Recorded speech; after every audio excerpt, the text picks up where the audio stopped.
Making stuff is hard. Especially in the entertainment world. Where big egos, bigger budgets, And just plain bad luck can make things go horribly wrong. and we're going behind the scenes of these disastrous never-ending. And often dangerous productions. to find out why. It was a shit show.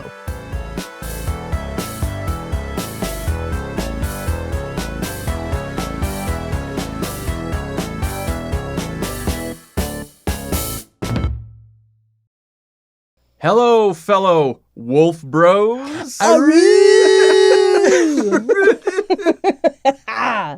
Yes. My name is Ian, joined by Clint Hello. and Ray. Hello. And this is It Was a Shit Show. So this time last year was our first video podcast episode, which was The Wolfman. The Wolfman. Oh my God.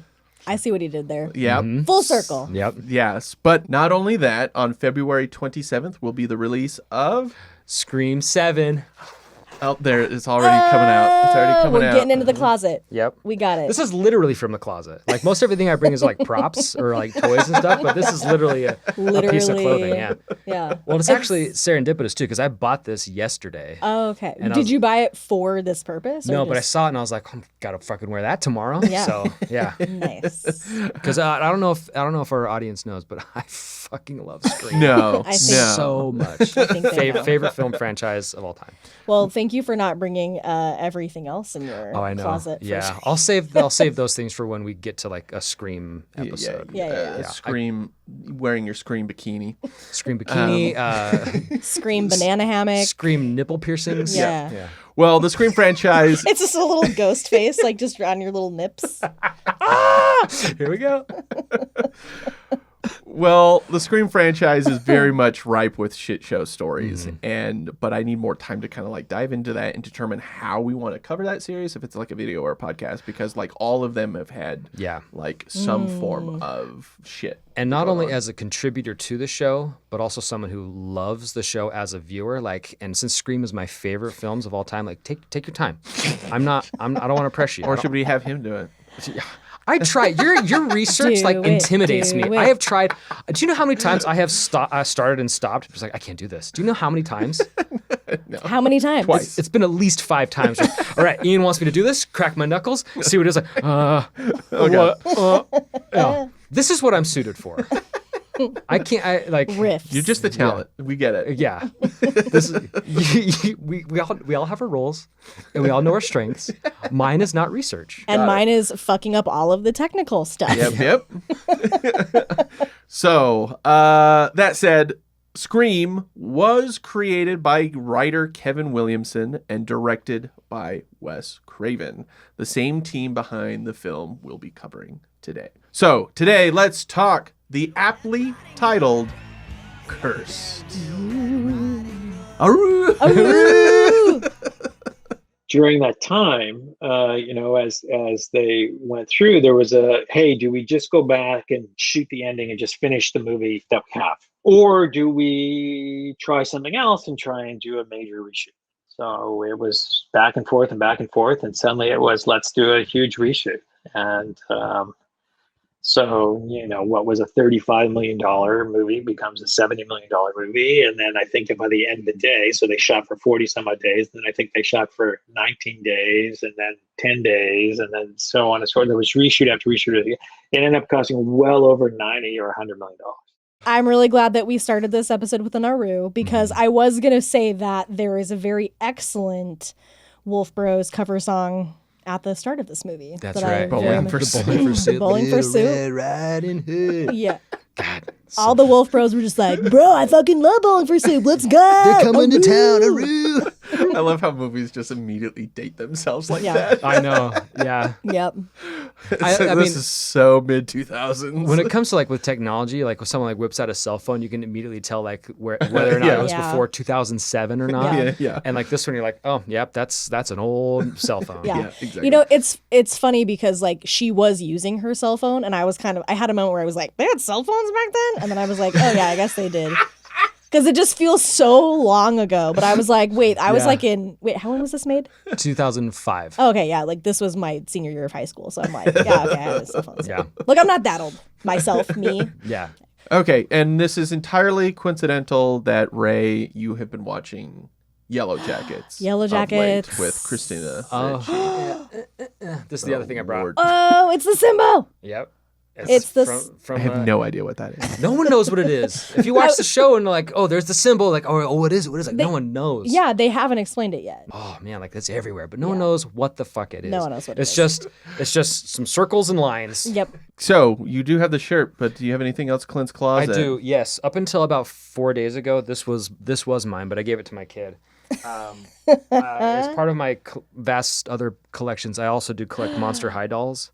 So this is my Wednesday Addams Monster High doll. Oh my God, I Yeah. love it. Her heels are Thing and Cousin It. Oh my God, that's so good. And her bag is her Aristotle pet octopus, and her eyeballs, the glare is little spiders. Oh my God, I love it. Yeah, so this came in a 2-pack with Morticia and Wednesday, and we bought 2 because I wanted one. And like, we'll let the girls share the other, because I have my 2 girls. Like, we'll let the other 2 share. And then when they discovered that I had it, I was like, all right, I'll give you mine. So now they have their own. Don't touch my dolls, kids. Yeah. These are Dad's dolls. Daddy's dolls. Okay, so let's begin.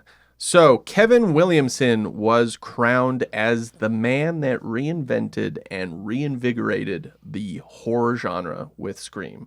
Now, I know that there's 7 of these movies, but you have to have been there at that time because that was so kind of revolutionary. That movie was inside. It was doing the meta thing.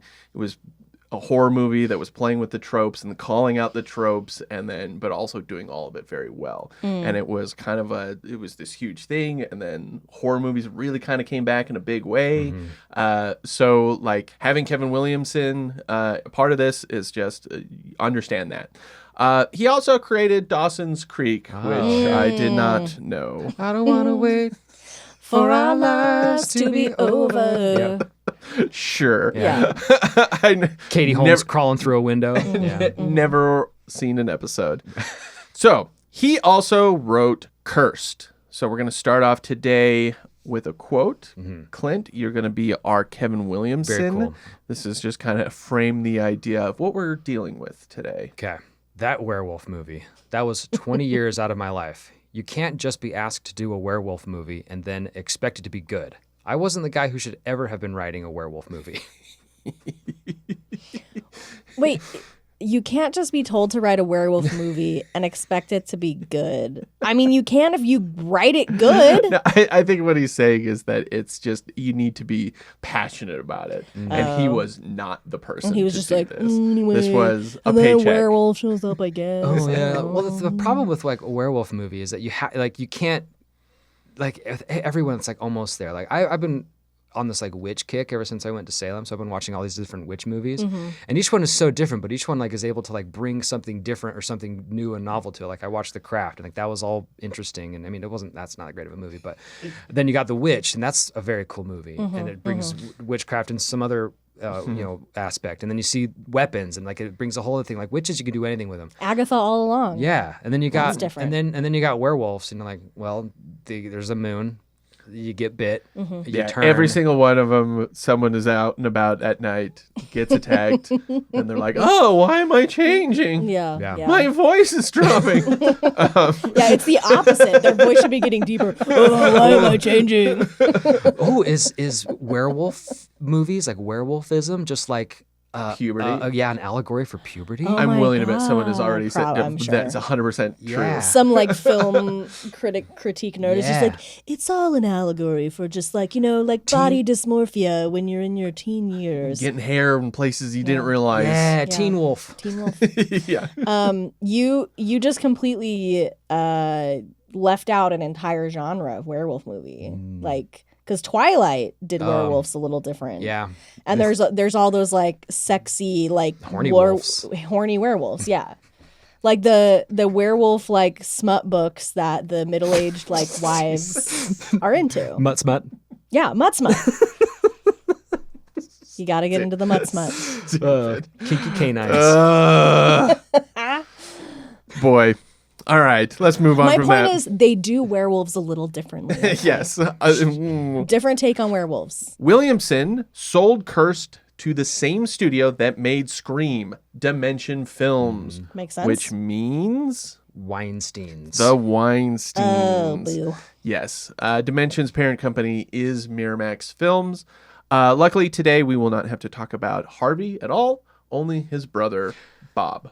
So, Bob Weinstein has a script from the creator of Scream, and he wants to reproduce that success and get Wes Craven to direct it. Problem is, Craven was currently in pre-production on Pulse, a remake of a Japanese film of the same name, which he co-wrote with Vince Gilligan. of all Oh. people. Oh, okay. However, Weinstein wanted Craven to make Cursed, but Craven wasn't interested. He said no, fearing it would be like another Vampire in Brooklyn, which is a movie he did with Eddie Murphy as a vampire, where they're kind of like making it a comedy, but also a horror, and then like kind of it meta, and it kind of failed at all of that.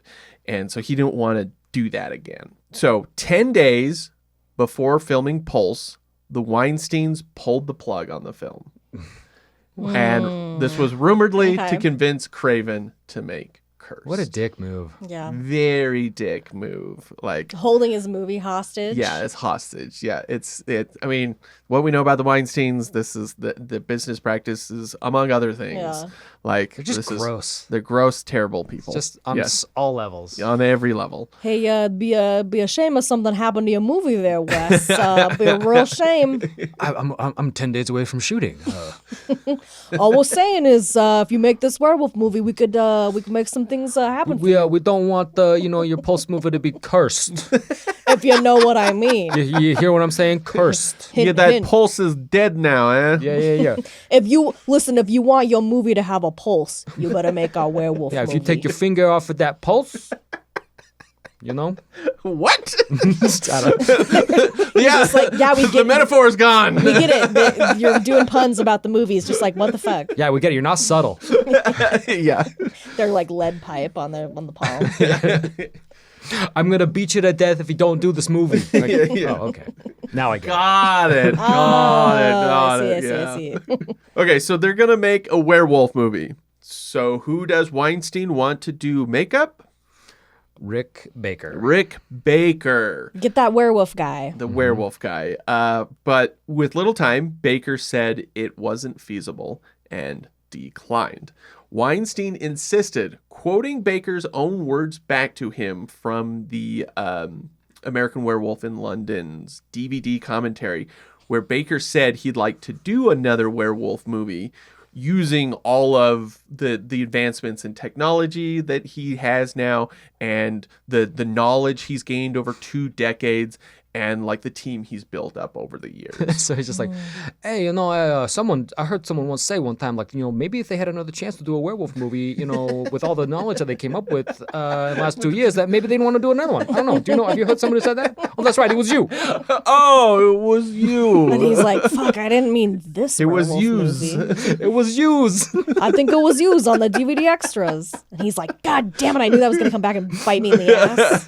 I didn't mean this werewolf movie, just Yeah, of a all werewolf the movie. ones, yeah. Did you or did you not say that on the DVD commentary? Just like pulls out a, and I quote. So Weinstein was giving him this opportunity, but Baker was like, God damn it, he's kind of right. And so he said yes on the condition that neither Weinstein nor Craven could give notes about his work. So there's not enough time. yeah. Yeah. You just need to get this done. Right. You want me so bad, you have to Yeah. trust me that to know Yeah. what I am doing. Yes. Yeah. And Look, and I know werewolves. werewolves. Okay. Do not give me feedback on my werewolf makeup. Werewolves. Yeah. Make it look Don't like use. Don't use dare. Don't- Give me feedback on this werewolf's makeup. Wait, now we've made Baker also Italian. Yeah. Everyone's Italian. But Italian American specifically, yeah. From Jersey. Obviously, they didn't keep that promise, and they consistently gave notes and wanted him to change stuff. Yeah. So And then he was like, And I quote, Yeah. oh, you're going to read me your receipts? I got some receipts of my that's own, just like motherfucker. a lot of just reading Yeah, back yeah, and yeah. forth. But then I said, but then you said. I had this part notarized. So the Weinsteins wanted to start production in January of 2003 with a hard release date of August 2003. Oh, That's none what? time. Yes. Okay. um, remember, this movie came out in 2005. Yeah. Okay. So Before iPhones, so cell phones were Yeah. weird. Yeah. So Weinstein literally said in the press, "Nothing is going to make us move that date." Famous last And I words. quote, And I quote. You want your movie on what day now? Okay, we'll see Yeah. about that. So the script isn't ready, nor are the effects, and so production was moved to March of 2003 with a new release of February 2004. okay. At this point, we need to discuss the plot of the film at length. If you haven't seen this movie, and statistically speaking, you probably haven't seen the movie, Yeah. apologies in advance for how convoluted this is going to be. But it's important to know how much the film changed over its production, and I don't want anyone who hasn't seen the movie to get lost, so I will give you all the Cliff Notes version of the movie so everyone can follow along. Even if you've seen the film, a lot of what we'll be talking about you'll make you question things. Okay, so give us the cliff notes of the movie as it has It's been changed. released. Yes. Okay. Yeah, I mean, Okay. I've seen the movie, and I'm sure you're probably going to say things, and I'm going to be like, what? Yeah. Yes, for sure. I saw this movie a couple years ago just purely for the fact that it's Kevin Williamson and Wes Craven yeah. and Christina Ricci. Because I don't know if it's been known, but she is my celebrity crush. Yeah, She's- I was going to say, yeah. those are all things that you love Okay. separately. Yes. And yeah. If So there was a foursome, Yes. that would be Yes. his. Yes. So yeah, I remember watching this before and I'm like, oh God. And then when you said curse, I'm like, okay, I got to watch it again. Cursed, the movie as it was released, the movie we watched. Yes. Okay, here we go. The film begins with friends Becky, played by Shannon Elizabeth, Yes. and Jenny, played by Maya, the singer, Okay. on Santa Monica Pier getting spooked by a fortune teller, Zella, played by Portia de Rossi. Terrible casting. Terrible. Continue. Yeah, 100%. Does not make sense for that Completely role agree. at all, Completely but- agree. Oh, for Zella or for all of for them? a fortune teller. Oh, yeah. Like she doesn't fit that She at just all. it doesn't work. Like it's too like she's too like Hollywood. Yeah, she's too pretty. She's too pretty, yeah. Okay, next we meet Jimmy, Jesse Eisenberg, Yes. a high schooler. His dog Zipper is loose and runs into his crush Brooke, Mm-hmm. played by Christina Anapow. Every time I see Jesse Eisenberg, it reminds me to fix my posture. Not be so hunched over. Yeah, he does kind of do that. Yeah. Like, I'm thinking about it now, so I Yeah. gotta. Also, his dog got loose. Yeah. Come on. But his crush doesn't remember him. Then they are interrupted by her boyfriend, Bo, played by Milo Ventimiglia. I love him. And I love Milo so much. he starts bullying Jimmy, calling him gay. Yeah. Okay. Jimmy's sister is Ellie, Christina Ricci, played by Christina Ricci. She is in a relationship with Jake, Joshua Jackson, who is about to open a nightclub full of wax statues. Yeah. Why? And why is it called Tinsel? Tinsel. Why? Yeah, that's exactly Okay. what I was asking. It was like, why I is it was called like, well, tinsel? it's Because it doesn't Tinseltown. denote. Yeah, Tinseltown. But that's just Tinseltown. like that's like saying you're calling your nightclub Hollywood. Yeah. Like, Yeah. it doesn't denote whatever the fuck that club was. Yeah. Jake is acting strange, but he alludes to his wild bachelor life of sleeping around and wanting to settle down with Ellie. Ellie then picks up Jimmy to drive home. She hits an animal, veers into the other lane, hitting another car off the road. That driver is Becky, Shannon Elizabeth's character. Which I did not know until you told me that. I know, it was very confusing. Yes, You guys, we'll go back to that. I swear to Okay, God. so they attempt to save her as a beast pulls her into the woods after wounding both Ellie and Jimmy. Jimmy saw the spoilers, werewolf. In case you didn't already Yeah. know, this is a werewolf movie. Did you know What? that it was a werewolf movie when we started it? Yeah, I mean, I assumed. Little Red Riding Hood. Yeah, I mean, come on. And like the literal like posters of like Christina Ricci's face with a claw. With, like, mark a claw- through yeah, it. yeah. So, Yeah, Bowling for Soup gave it away. yeah. Oh man, they're always giving it away. God damn it. So Jimmy saw the werewolf. Ellie did not. A cop, Nick Offerman, Yeah, what? random, right? Ron fucking Swanson. Doesn't believe the wolf story. Ellie isn't sure. Yeah. And then Zipper bites Jimmy. That night, Ellie has a dream. She kills Jake, and Jimmy wakes up in the naked in the bushes the next morning. Yeah. He starts researching werewolves and tries to convince Ellie that they have been cursed. Yeah. What happened that night? Yeah. He just turned and then jumped out the window. Yeah. I guess, or did he turn? Because did he turn? neither Yeah. one of them turn at all during the whole film. I feel like Yes. maybe it was just that because they're starting the change, like maybe they were sleepwalking, but like why was he naked? Did he get naked? Does Yeah. he sleep naked? Like I just Yeah, have a did lot he of just go around and questions. kill some neighborhood cats and then Yeah, come back? Like, yeah. Yeah. It made. Yeah. I don't made think no it sense. was the full transformation because we see that happen or start happening Yeah. later. Because isn't there some like exposition line about like it takes 3 days or whatever? Yeah, yeah, like, there was, but the timeline is really confusing. Yeah, the full moon cycle is 3 3 days, days. and like it's starting now. Like it could be now, it could be tonight, it could be tomorrow. Like, But so the whole movie takes place in 3 days? essentially, That's what I That's, understood. because then there's Jake says at the very end, he's like, it's almost midnight, you're turning. It's like, what? Why? is it the moon's out before midnight? yeah, and bro. what's her name was already turning, like it was, and it wasn't midnight. And she could turn like On and she off. turn it on and On off. a yeah. dime. Which, like, I'm fine with, like, having that as, like, a changing the werewolf lore a little bit. Yeah, maybe but, like you accept it so you have control over yeah, it. I'm something like okay with that Yeah. because it's always kind of like, if you're just werewolf, just lock yourself up. Got like, Yeah. problem solved. I don't know why this is not a problem. And why did Yeah. Jake never change? Yeah, we Because never he saw. learned to control it. Oh, Yeah. fuck off. Yeah.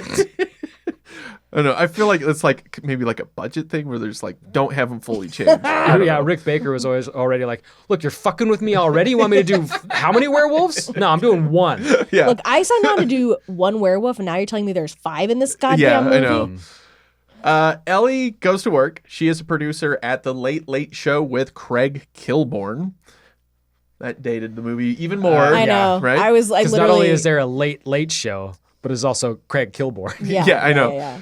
So her coworker Kyle, Michael Rosenbaum, I also like him too. wearing the worst wig on the planet. Yeah, Yes. so that's okay. We were like, is he wearing a wig because of Smallville? Yeah, Yes. it has to be Because his Yes. hairline was insane. Yeah, it looked terrible. Yep. And Ellie is being hounded by Scott Baio's publicist, Joni, played by Judy Greer. Judy Scott Greer. Baio. And if you didn't get the connection, Joni Chachi. Chachi. Okay. Now, all right. That makes this movie so much better. Yeah, it's the meta-ness they wanted from Kevin yeah. Williamson. You guys, like, these are the details that you're going to Yeah. find in an excellent film Yeah. like Cursed. Yeah. And now the Easter egg breakdown. The attention to detail.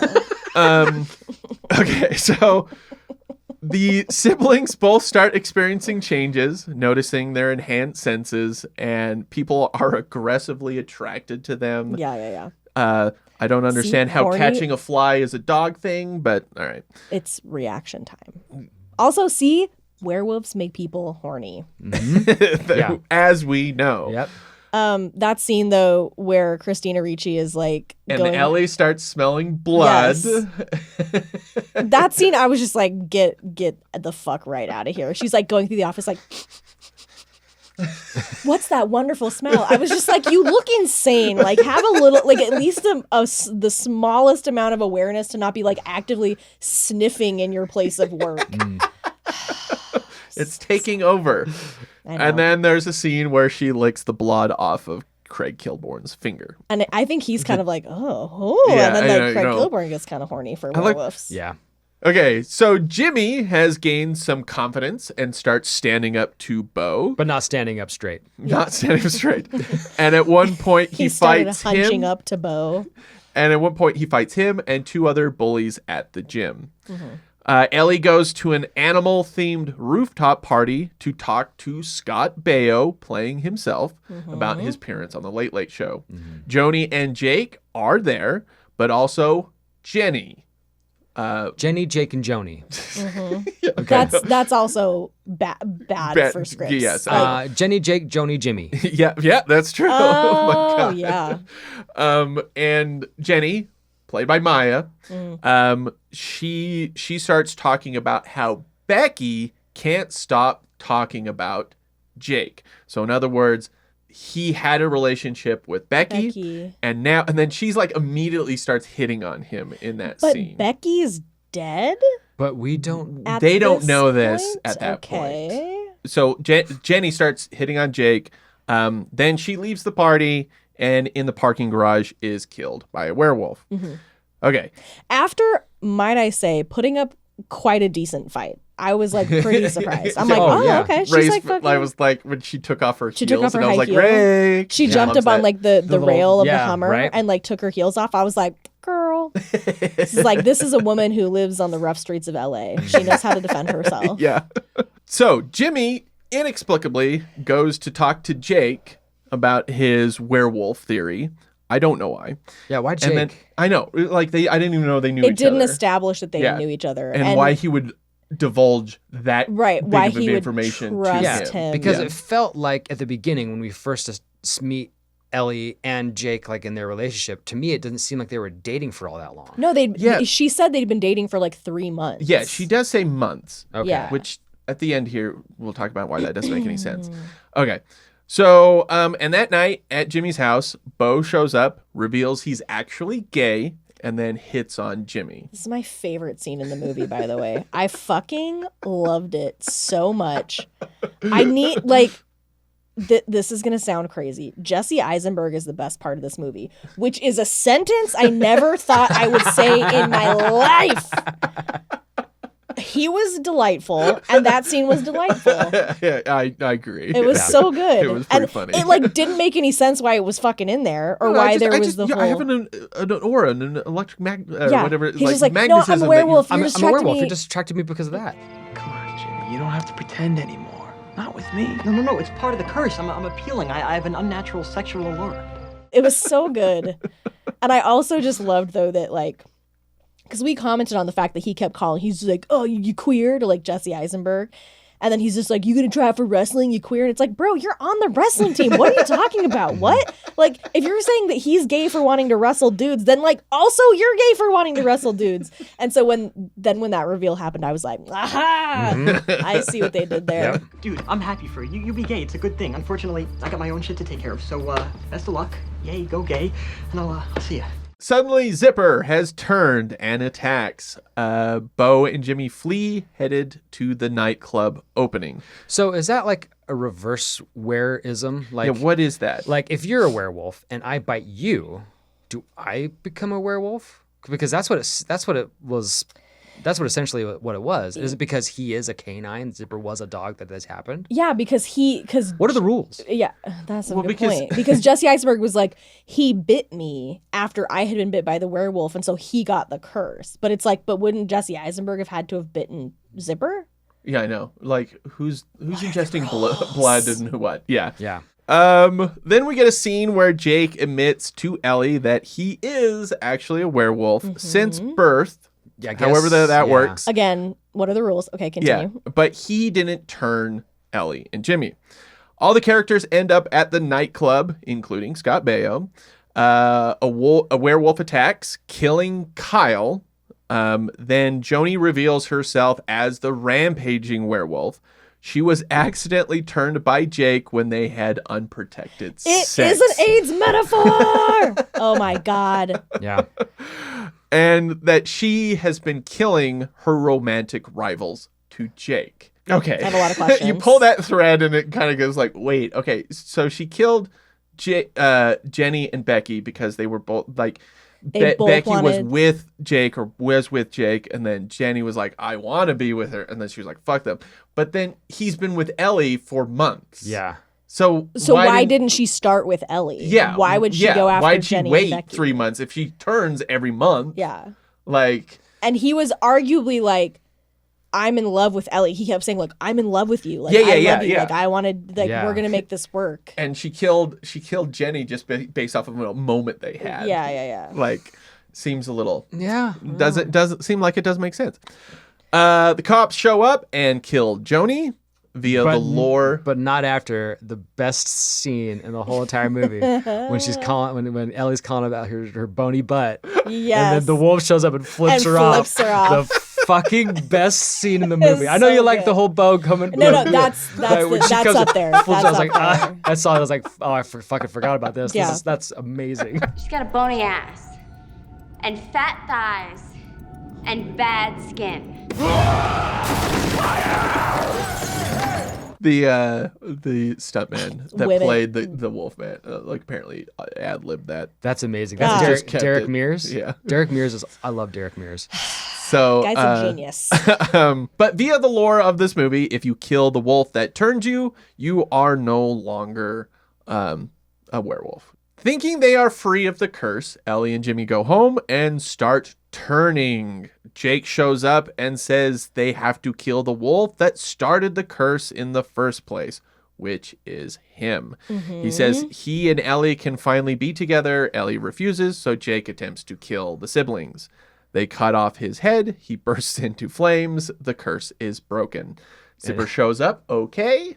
Yay, Then Jimmy Zipper. walks off into the moonlight with his new thruple with His Bo new and thing. Brooke. That's know what? That is I'm here for such it. a weird ending. Brooke shows up. She's like, "Oh God!" found and your then, dog. and then Could you kisses imagine- him. could But you she was imagine- like, she wasn't even involved in any of this No. stuff. No. Did she even like? Why did she change to like? Oh, now I'm really into you. Yeah. Like, Yeah. Well, and what if she had shown up 5 minutes earlier? yeah. When he was he's on murdered- out the outside crawling on the ceiling. Yeah. Do werewolves crawl on ceilings? No. No, they That's don't. shenanigans. This movie tries to play with werewolf tropes in a bad way. Yeah. Well, so there was Bad that way. part of the ending, and then the other part of the ending was Ellie was just like, "Okay, I'll stay and clean up." Like, Oh yeah, and then my last note here: Ellie stays to clean the house. Yeah. You crazy kids, you have fun in your little throuple. yeah, Okay, so that is the movie we all watched, right? yes, Correct. Okay. Yes. Production began in March of 2003. Things move along without a problem.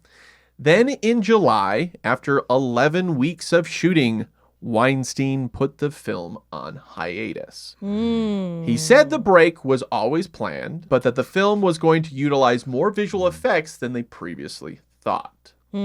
However, sources said that the Weinsteins didn't like the ending, the visual effects, and the look of Baker's werewolf. So the You know, idea. when you say stuff like that, it's like they didn't like the ending. So this is the ending that we got instead. The idea was to work out all these issues, then resume filming in September, which made scheduling a bit of a nightmare because Yeah. they were supposed to be done by then. Right. Okay. And actors have to they can't just sit around not waiting for you to get your shit Yeah. Because together. they're signed on to do other things. Yeah. Yeah. Okay.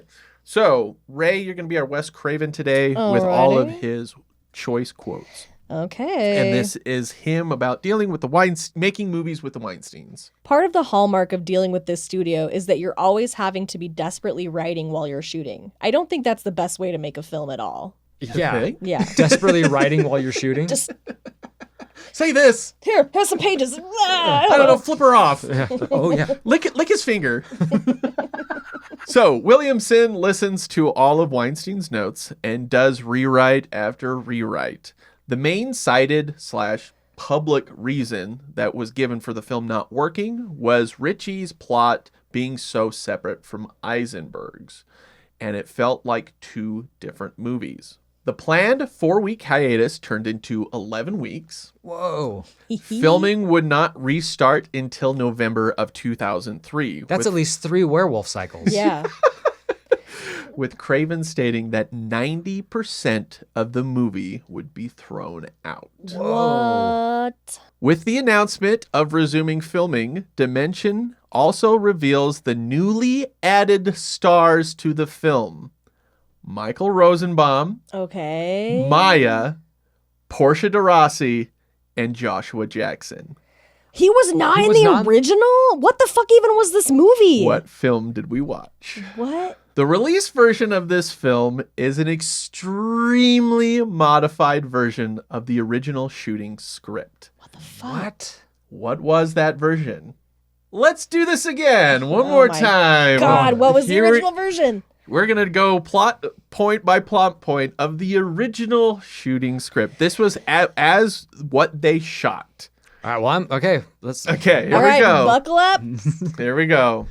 The film begins at a costume pita party where... Oh, pita, P-E-T-A. Okay, Yes, okay, pita. okay. I know, you I was can- like- you can I was see like, that bread? very... So you can you dressing see- up loaves of Yeah, bread? just like, we're fucking super into pita bread. Look, We got dips. We just got pita bread and dips. It's a dips buffet. I love that idea, actually. Well, now I kind of want to like have like a costume party for bread. Like, look, I Yeah. put a little beret on my baguette. Yeah. In the Baguette original, berets. in the original movie, they never say it, but you can when there's a scene with Joshua Jackson and Christina Ricci, there's a poster in between them where you can see it says PETA. PETA. Okay. Oh, okay. So But- that was why they were all dressed up like animals? Yes. Okay. So the film begins at a costume PETA party where a server, Jenny, played by Mandy Moore, Oh. is stalked by a man wearing a full face covering wolf costume. Okay. You can see this in the movie. There's one single shot of it. You This, see, I stopped it and I was like, remember this shot. I don't remember it. Was it- Now, What was happening in our version of the movie when that shot occurred? Or was it just when like she an meets- that's establishing when- shot? That was an establishing shot of the party when she Okay, went okay. when she went and met Scott, Scott Baio. Baio. So like halfway through the movie. Okay. oh my God. And this is how the movie starts. Oh my god. Okay. Okay. Jenny is later killed in the parking garage. Okay. So this is how the movie starts. It was a very Scream. Yeah. Having a famous person die at the very beginning Right. to make you go, Which oh, anybody could die. which is a very classic horror movie. I know, but Yeah. you have to understand with Scream, everybody was like, oh, Drew Barrymore's in the movie. And she was the biggest star in that movie. And she dies in the first scene. Yeah. And that blew people's minds. Yeah. Like, again, that movie changed things. The movie then introduced our three main characters. Ellie, Christina Ricci, a producer at the Late Late Show with Craig Kilborn, who has just been dumped by her boyfriend, Kyle, Oh. played by Scott Foley.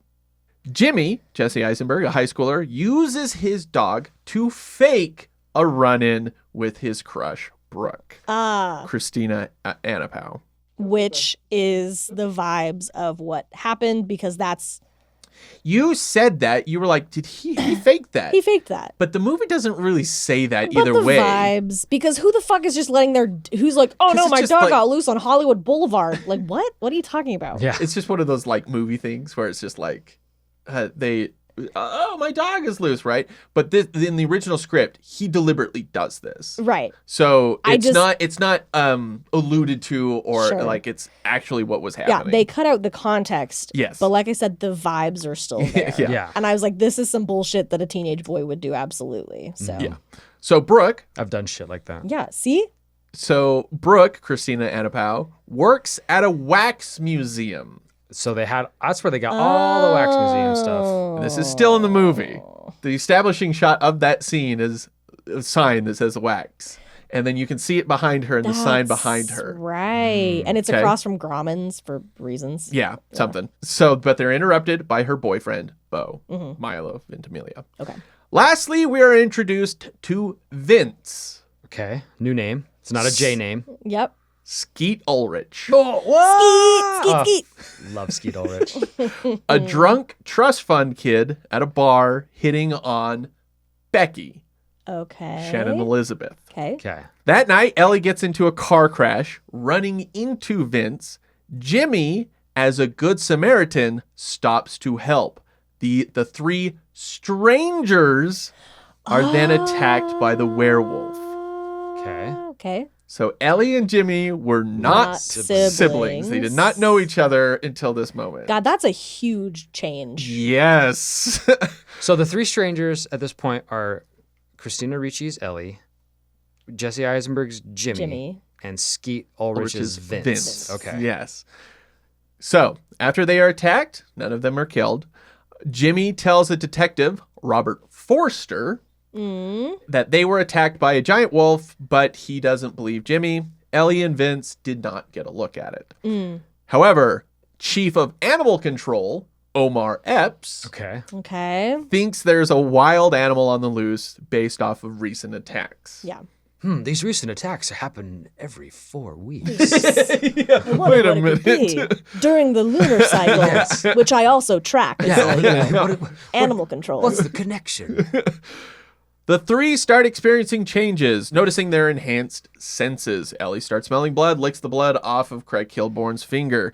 Vince starts fighting with his billionaire father, James Brolin.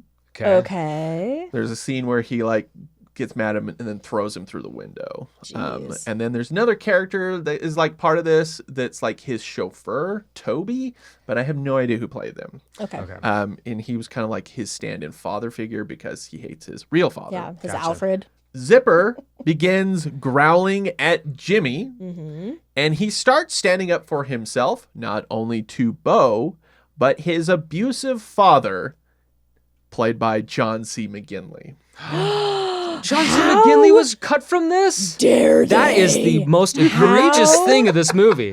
Fucking dare they cut John C. McGinley from any film Anything. ever. You know what? Well, no. Podcast over. Yeah, I can't no. even. I can't say right. No more. I love John C. Oh, McGinley. of course. Yes. Anything he does. He comes out gold. He's Yeah. probably my favorite actor of all You know time. what? I don't even give a shit that he was playing an abusive dad. I still want to see it. Yeah, I know, Oh right? my God. Later at a bar, Vince runs into Becky again, who's chatting with Corey Feldman. Oh my god. As Corey Feldman. And she's confused about the differences between Corey Feldman and Corey Haim. As are we all. You know what? I would like them to have kept that scene in just so that I knew the difference. Yeah. So, and Feldman's like, what the hell? And then walks away. And she, Becky, a self-proclaimed starfucker, sees Scott Baio. He is meeting with Ellie and annoyed about his billing on Kilborn.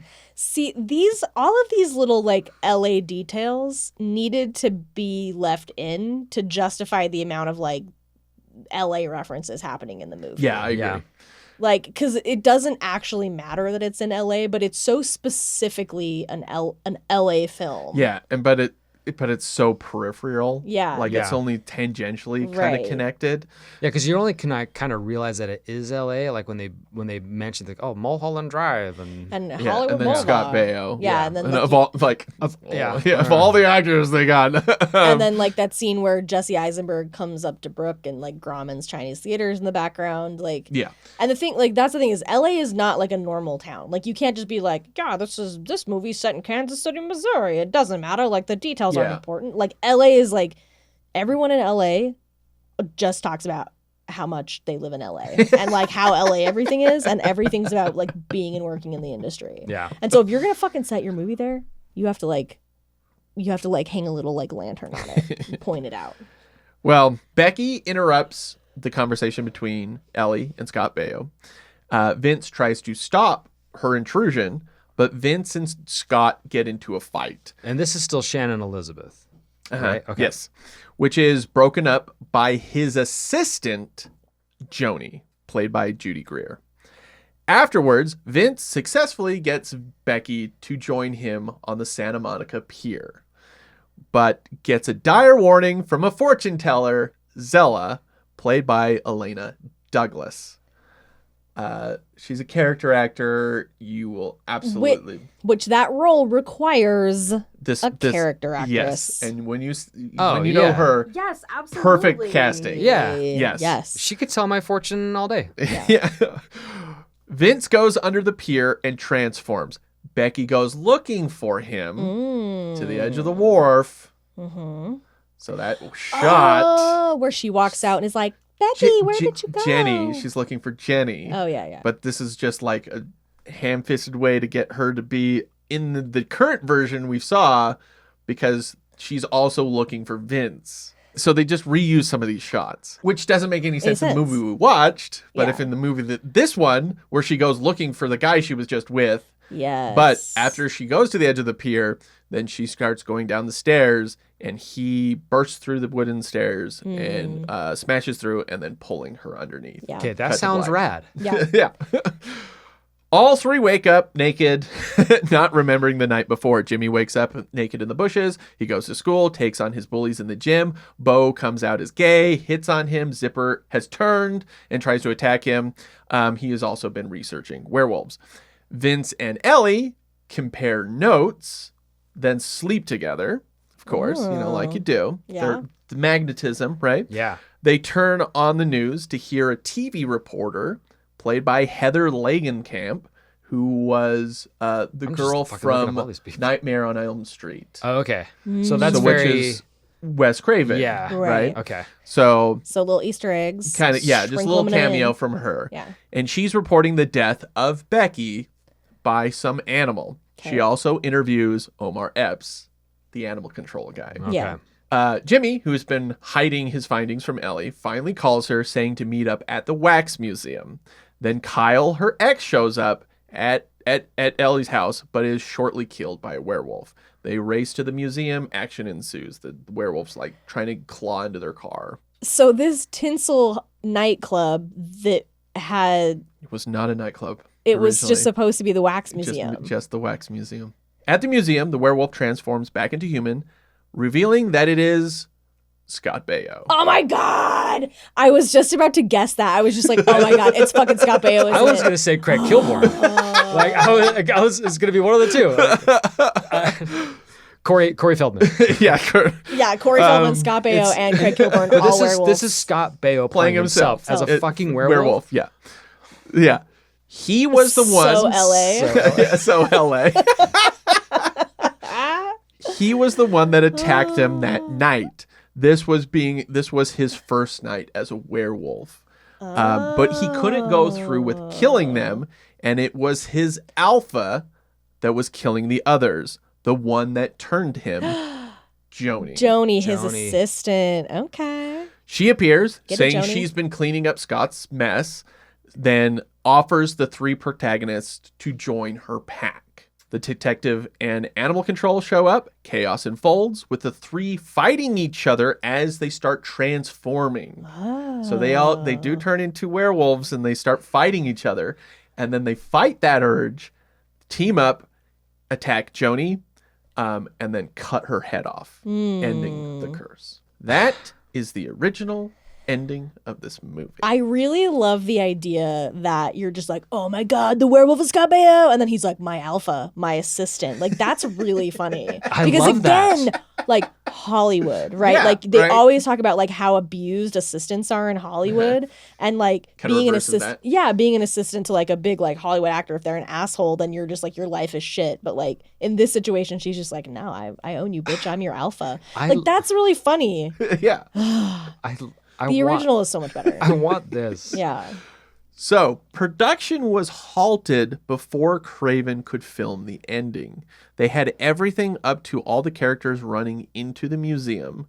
The only things they had left to shoot was the finale in the museum and some transformation scenes and some VFX stuff. Yeah, Yeah. so like So- 90% of the movie. 90% of the movie. Jesus Christ. Just like let him fucking finish it, dude.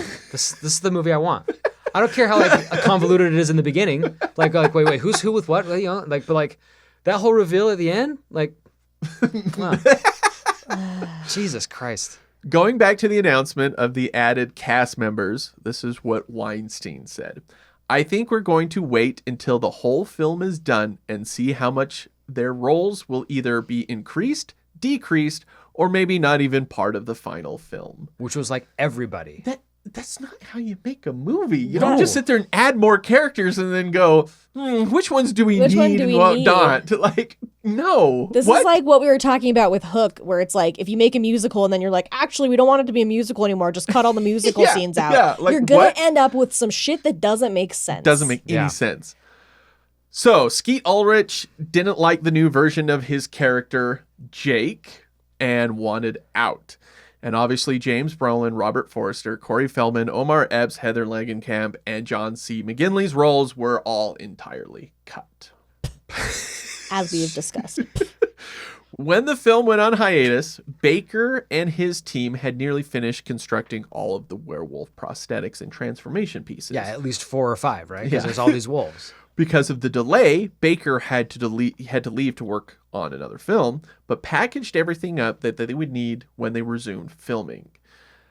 When they resumed, a whole other company came in. Baker said none of his work was used at all. What the actual fuck? And he protested to the Weinsteins for keeping his name in the credits. Yeah. So it still says Rick Baker, even though he didn't do anything in it. But they Dude. wanted that selling point. Right. They're just like, yeah, he did the prosthetics. And he's like, I didn't do shit. Shyster. Yeah. Like, Dude. He has since released a photo of the original design of Greer's werewolf. yeah, dope as hell. That's that's super dope. Wait, which character was that? Judy That's Greer. Judy Greer. Yeah. So you can kind of see like the blonde hair. yeah. Yeah, like it looks like a werewolf Judy Greer. Like I love it. Yeah. Yeah. So I'm here for it. very different look than the kind of, I don't know, Make it look kind like of silly looking make one. it look like a cat. Fucking werewolf. that I, can hate, flip off people. I Yeah. fucking hate werewolf cats. Werecats. I fucking hate them. This is the hill I'm gonna die on. Oh my god. Oh Oh my god, but can you imagine a remake of Cats, the musical Cats with werecats? Yes, that's Look, Way more listen. interesting. yeah. I would watch that movie. Jellicle, jellicle. Jellicle cats and werecats. Yes, fucking awesome.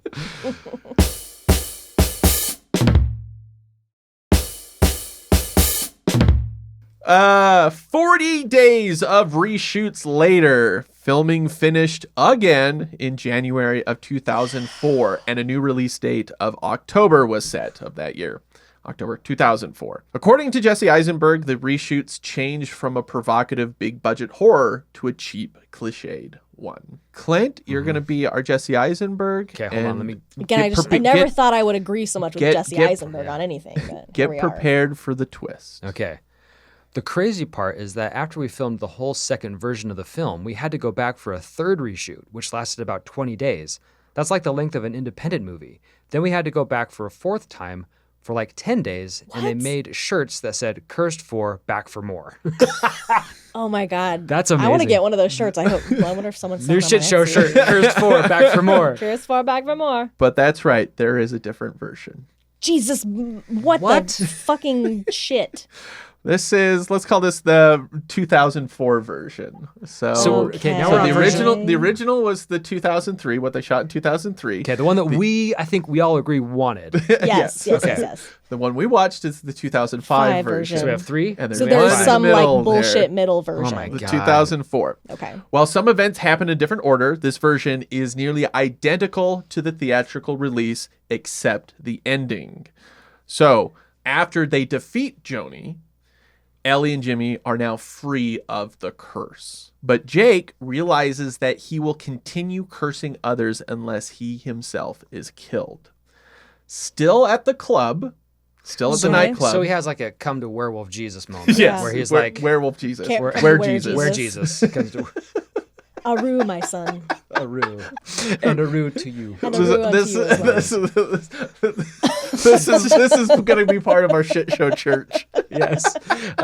Where Jesus? They come to confessionals like, okay, just do 7 Hellarus, and you are forgiven of your sins. Remember that where Jesus died for your sins, Yeah. so that you can be rid of the curse of werewolfism.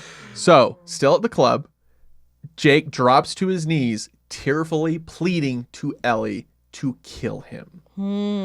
She refuses, so he forces her hand by attacking Jimmy, getting his werewolf blood into Jimmy's mouth, therefore cursing Jimmy again. Ellie then takes that sword that was used earlier, The Xena sword. the Xena sword, and Okay. cuts off his head, and it rolls to the feet of a wax Larry Talbot, aka The the Wolfman. Wolfman, which you can kind of see in the background. Yeah. They never That's- actually okay, expressly okay, pointed it out. That is a better ending I than agree. what we got. Yes. So there Because were it's kind of like an interesting twist on that, being like Yeah. instead of having him just turn evil for no fucking reason. Right. And yeah. Because he seemed like an okay dude. Yeah, exactly. Like he's like he an seems okay. like seemed like he was trying to like better himself. Yeah. Right. So Right. like that makes sense. Like, that, he's that like, arc I'm makes sense. Yeah. Yeah. He's like, I'm controlling my wolf impulses. Yeah. Yeah, he sounds like a wolf bro that I'd want to hang with. Joshua Jackson, cool wolf Sounds, bro. Yeah, sounds we'll like go- a fun time. yeah, we'll go He's to got bowl- lots of ladies with him. Yeah, we'll Yeah. go to Bowling for Soup. It's We'll go to Tinsel and then a Bowling for Soup concert. Yeah. Sounds like a good time. right.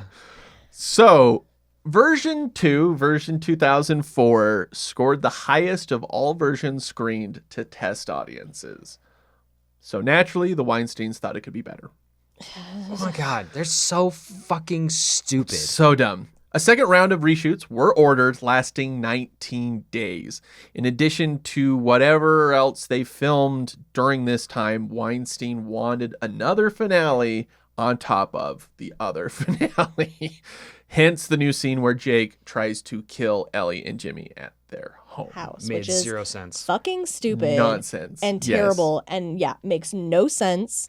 And you didn't even, I mean, they never changed. They never transformed They never fully. No. turned, but did And he didn't either. Like, Yeah. And then fucking crawling on the ceiling. Dumb as hell. so stupid.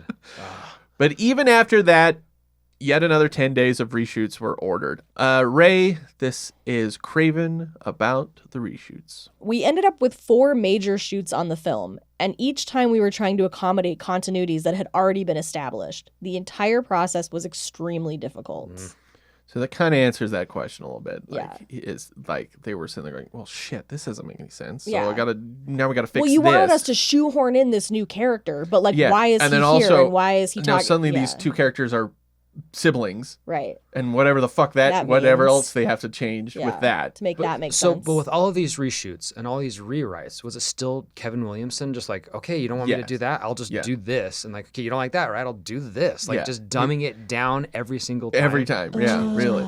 This sounds like a It's nightmare. like running around a leaky ship with duct tape. With duct tape. Like, Yeah, exactly. and like, this is, and everyone's just like, we all know this is terrible. Like, we Yeah. all know this is actually terrible. and it's not getting any better. And it's not getting any Yeah. better. And you're just like, even that attitude of just like, well, these are our highest test scores yet, but we can go it could be further. We can go better. more. No guts, no glory. yeah. Stupid. Ray, this is him again, Craven again. The idea of shooting for 11 weeks, getting great performances, and ending up having 10 weeks of that just thrown away is really hard. It's like a death in the family. It's wrenching. There's so much I could have done with my time. There were so many other offers. After a while, I just felt that the film was eating up my life. Bob Weinstein tries to downplay the shit showness of all this because they keep course going like, he why does. is this movie haven't come out yet? And all Yeah. this, right? He says that they run their film studios like the car industry. You spend years testing and improving, then release the best possible product. No. As he says, quote, if it comes out all right, it's a miracle. If it doesn't, we have enough faith in these filmmakers to keep going and fix what we need to fix. The middle process is just the process. And if we weren't in the movie business and we were in the car business, this wouldn't even be a story. No. No. It Like, would be. how did you, like, you're testing and improving? No, you're making it worse. making it and, worse. like, you clearly don't trust them from the get. If they No, were in the right. car business, we would have ended up with an earlier version of a Cybertruck. That's what would have happened. Yeah, seriously. It's like, hey, this car, you know what it needs is not seatbelts. Yeah. Take those seatbelts right no windshield. Yeah, you know what this, No you know what windshield. this needs? No out. You don't windshield. need it. And take off one of those wheels. Yeah. You can figure it out. The ability to steer. Get rid of that. Yeah. We don't need it. After Craven turned in his final cut, Weinstein told Craven that he fully admits all of this was Weinstein's fault and that they'd let Craven make Pulse with zero interference. Craven felt he could still work with them again in the future, but said they truly don't trust filmmakers and that they would need to change. Like, he would need to regain their trust. Yeah. Right? Yeah. Makes They would need to sense. go to the shit show church and get some redemption. From Where where Jesus. Jesus. Yeah, from where Jesus. But I'm not giving it to him. Fuck him. Craven would not end up making the Pulse remake, which was released in 2006. Craven, not Vince Gilligan, received a writing credit. The Weinsteins would not learn a lesson at all. They would pull this exact same thing with Black Christmas a year later. Oh, yeah. Where they kept telling him to make more endings. Yeah. You know what a movie needs? Multiple endings. It's like a hat on a hat. A finale on a finale. Look, bros, that only worked in Clue, okay? Yep. Also, after Craven thought the film was done, Jesus Weinstein cut the film down another 2.5 minutes. That's right, a 4th version of this movie. What the fuck could you possibly have cut out that's 2.5 minutes? Some of it was really random stuff, like an establishing shot that Becky was driving the other car. That's not superfluous. Yeah, it kind of like needed information a little Goddamn. bit. Yeah. But mostly what he cut was to gain a PG-13 rating. Okay. Whatever. Craven. I talked to Bob Weinstein recently, and he's talking about making it a PG-13 movie. I can't win at this point, so I'm just going to walk away. I'm way past what my contractual obligations are to this film. If Bob wants to spend the rest of his life making this movie, that's fine. But I'm going to go on and do other things. There you go. Yeah, that's There you fair. go. Yeah. Fucking good for you, Wes Craven. Yep. All F words were taken out, and some blowjob jokes from Joni. After the werewolf drags Becky away at the crash site, she is thrown out of the woods, hitting Ellie, and Becky is missing everything from the waist down. Ooh. She starts to crawl away before she dies. Oh, God. Which, if that was actually left in the movie, it would make it actually kind of worse, because they were so nonplussed by that whole fucking thing. I know. When they were at the crash site and they were like talking to the cops, they're like, well, I don't know. Mondays. You know? And then they go home and they just seem like, well, you know, Yeah. that happened. Yeah, and Ellie's L.A. I know. I know, and then Yeah, like Ellie's trying. She's just like, "So, are you like okay after what you saw?" And he's like, "Yeah, I gotta go do some werewolf research." And he like goes upstairs to his bedroom. Yeah, seriously. Oh, God. I do love that line though. I do like the line where he's talking to her about all the werewolf research he's been doing, and she's like, "Can't you just look at porn like a normal teenage boy?" And I was like, "Okay, that's pretty good." That's line. funny, yeah. I like it. Why can't you just download porn like other teenage boys? Excuse me for trying to make conversation. Also, during Ellie's dream, when she bites Jake, she rips a chunk out of his neck and a blood geyser shoots to the ceiling. But it's very like dreamlike, because it's like ripped out and he like tilts over. Yeah. Then it explodes. Yeah. Did you see this version? Yeah. So you watched the unrated cut. Oh, did I? Because when you were talking about it, you're like, they dropped a lot of F words. It's like, no, they still have they had a bunch of fucks in that. And then so Becky with her half torso. Yeah, I like, saw that. You watched the unrated version. Oh, I watched. We didn't get that. Oh, really? I watched Yeah. version 3 out of 4. No, version 4. 4 out of 4. Four out of Okay. Jesus. So we watched version 5. No, we watched version 3. 3. Oh, Because I it see, had I see. because it was no sorry, we watched, no, you're right, You watched 3. 3 we of 4. watched 4. We watched 4 of 4. Yeah. Because where ours was edited down. That scene with Becky did not happen. Oh, because when you were talking about it, I was like, no, she got thrown at them, and then Yeah. you see her like all like, bleh, and Yeah. like crawling over. Yeah. Flips over and Yeah, like, no, in that starts dream crawling. sequence, like she rips out a chunk. I was like, yeah, that happened. Yeah. And the blood is Nope. like, you didn't get that? Nope. Oh. No, I got it. So she Well, bites they do. she bites his neck and then it cuts. Okay, yeah. And then I saw that as There is a moment of Joni drinking the blood out of dead Kyle's ripped open torso. yeah, I saw that. Gross. Yeah. Where she just walks over. She sticks his hands in it, and then she's. See, this also sounds more awesome. Yeah, I know. Like, I mean, because that I really stupid. like that, because I think Judy Greer is just like having a blast. Oh my God. in that I thought that scene. same thing. She is having the time of her life. Like, in she's this like movie. chewing that scenery. Yeah, exactly. literally. Like, Flipping people off. yeah, like a dog just chewing the set. Yeah. You see Joni get headshotted, Yeah. and you see like it. Like as the wolf, you brain get headshot matter. and you see the brain go flying out. And then Gross. when the cops look at her dead corpse, it is actually Joni with a bullet hit and then all her brains on the ground. In what the version we saw, it just cuts to a naked woman laying on the floor, Yeah, she's just like completely curled in the unharmed. fetal position. With, Like she's not bloody or Really? Not anything. anything. Oh, it was a lot of blood. Nah, no, we didn't No? get any of that. Dude. Look, we accidentally did an Ian switch. Yeah, Yeah. right. Oh, Wow, it's very funny. cool. I did. We I swap was- a root ourselves somehow. Yeah. All right. Finally, you see Jake get decapitated. Yep. With shots of his head on the floor. Ooh. So it's way more violent. For us, it's like, because she hits him with the shovel like twice, and then like that's it for us. And then he Yeah. just like, But in the unrated version, like Jimmy like comes and- hits, like starts hitting the top of the shovel to like sever it more.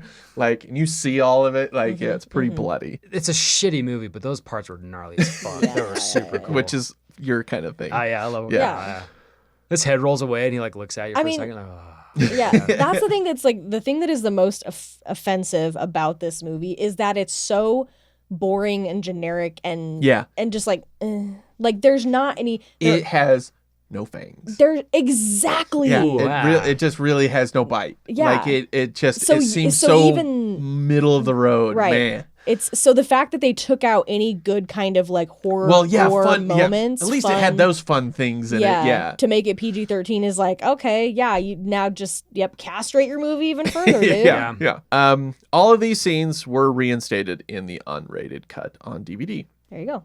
Editor Patrick Lusser said he was on the project for 19 months and only 12 minutes of the original version made it into the final film. wow. Gross. So Patrick Lusser says he believes why this all happened was that everyone was there for the money and not one person was passionate about it.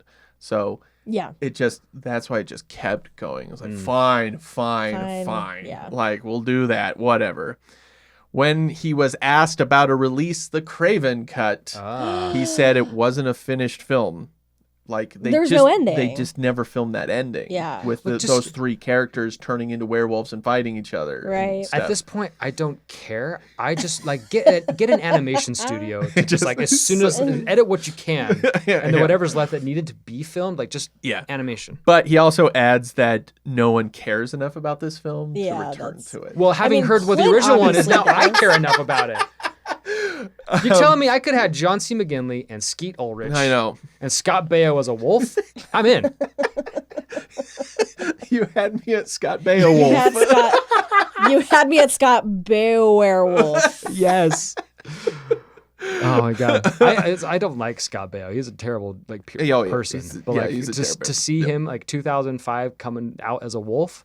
Yeah, like it's such a fun idea to It's have so it like fun. an actor playing themselves be The werewolf. like The a werewolf, creature yeah. of the night. Like that's funny. See, when you come to Kevin Williamson and you're like, hey, give me something. Like, you know, like that's what you're gonna get. Some fun, weird kookiness, like Yeah, Scott Baio becoming a fucking wolf. yeah. Okay, random facts. There are a handful of other writers that may have contributed to these various versions, but no concrete source I could find for any of them.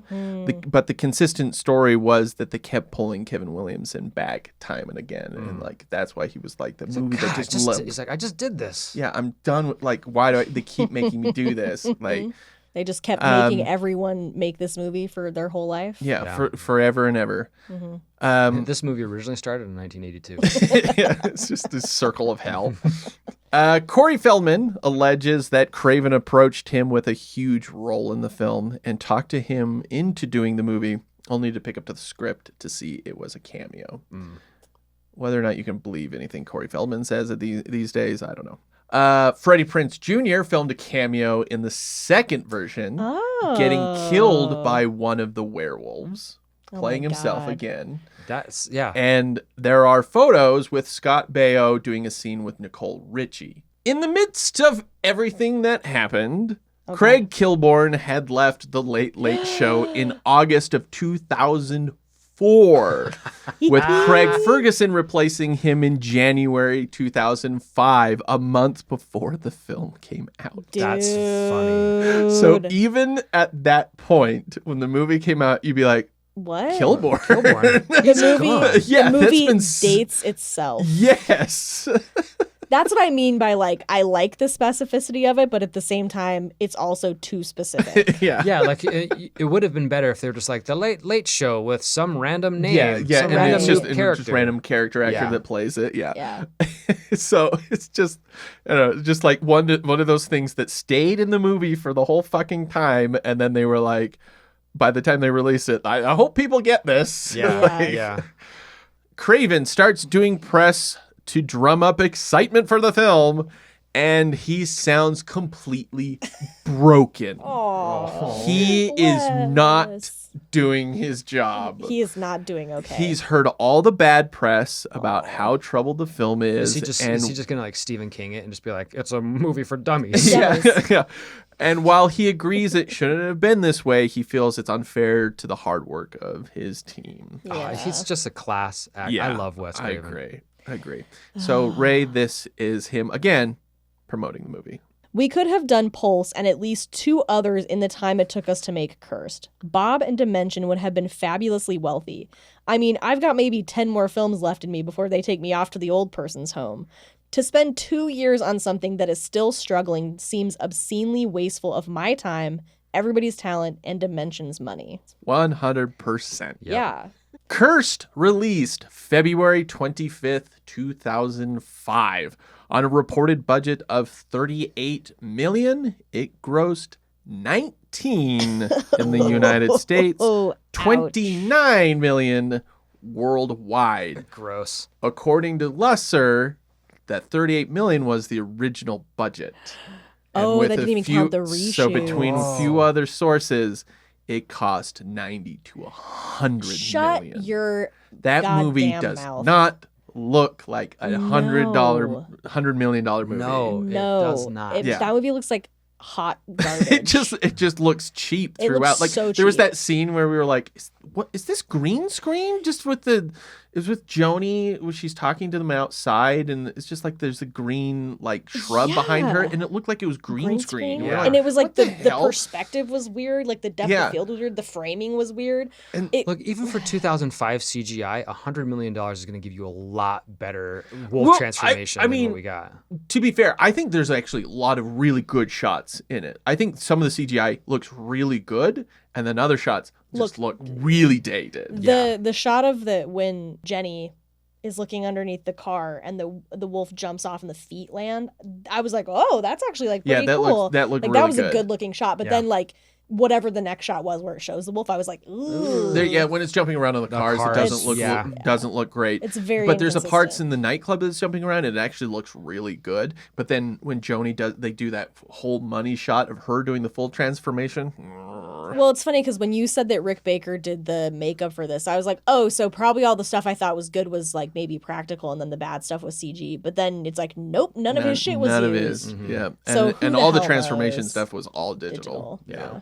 Which is, I mean, that's exactly what happened on Wolfman. Yeah, yeah. Rotten Tomatoes, 16% with critics, 30% with audiences. That's too high on that- both fronts. That 30% of audiences who liked it have not listened to this episode and realized what the No. original version was. Yeah. You could have gotten Scott Beowulf. Stop Beowulf. When asked if he'd make a sequel, if the film did well, Craven immediately said he'd absolutely not be involved. Ray, Craven again. I did learn from the Cursed experience not to do something for money. I ended up working 2.5 years for double my fee, but I could have done 2.5 movies and done movies that were out there making money. Yeah. So over the years, some people have been talked about this movie, like Jesse Eisenberg. Clint, you're going to be our Christina Ricci. Once again, I should be so you want to lucky. be inside of her. We get it. You got to channel her Don't do real that. hard. Don't do that. This is her years later. Look, if this ever gets back to her, I just want to know, I really absolutely just respect her as a performer. I have always loved everything that she does. You're making it gross. I like your boobs. I never said that either. Quit cheapening his love for Christina Ricci, okay? It is deep and pure. Very deep You motherfucker. and long. Christina, please. Don't listen to him. All right, Christina Ricci. All right. I was so confused that I actually had to ask, so are we doing the version where that person is my brother or my boyfriend? It was one of those studio movies that just got horribly screwed up. I think she's being a little facetious Yeah, there, yeah, but yeah. But I get the point. Yeah. Yeah. And finally, you're gonna also be our Judy Greer. Okay. Ooh. I don't know why that movie got so fucked up. I don't understand it. I thought the script was fine. Honest to God, I didn't get the big deal. I don't know who kept making them fuck with it. We shot the movie for like 7 years. I think they said we had 4 movies worth of footage. It was so fun, but so weird. Yeah. In 2021, Fangoria writer Brian Collins, via some secret connections, was invited to view both rough cuts of the first 2003 version and the reworked 2004 version. The 2004 version is the one where he's like, Kill kill me. me. Kill me. Yeah. They were in the vault with the musical cut of Hook and The Day the Clown Cried Yeah. and Empires of the Deep. Yep. Okay, got The it. vault. It's all one big vault. The big vault. As he says, quote, "Devil's advocate time. I can see why Weinstein wasn't thrilled with the first cut." To Collins, the first version is very character focused, with nearly a straight hour of no action or horror and very little humor. He adds that Skeet Ulrich's Vince was the most interesting aspect of out of all the versions, and without it, the film doesn't work as well. Interesting. Quote, "Aimless is a word that one could levy at any version of the film. It simply became more so with each new pass." Yeah. I guess that's fair. Like, obviously, the idea of it, hearing it just read to us, we're like, that sounds so much better. But, Yeah. like, the execution, we never Could've- saw. yeah, it could've been bad. So Yeah. who knows? But I would still argue that if you're like, hey, this movie's not quite working, you don't just be like, throw it all out and start again. Like, figure out what's not working about the thing you have and like fix that. Don't. Yeah. But they were just like, what if like they kept going back to like the blue sky mode like every single time. Yeah, like right? start from scratch. Start from Like, scratch. why? And it's like, why like make Kyle her boyfriend and then it's just her coworker? Like why is Why? it even Kyle at that point? right. Yeah. Why Like, is why is there- it Becky and Jenny? Why is Kyle even in like the movie the version that we saw? If Yeah. If why it's is not there a- even a character named Kyle in there? Just fucking cut him out. Like it's just I don't know. It just doesn't call him make any James sense. or something. Dad, Whatever. put it with all the other J's. Yeah.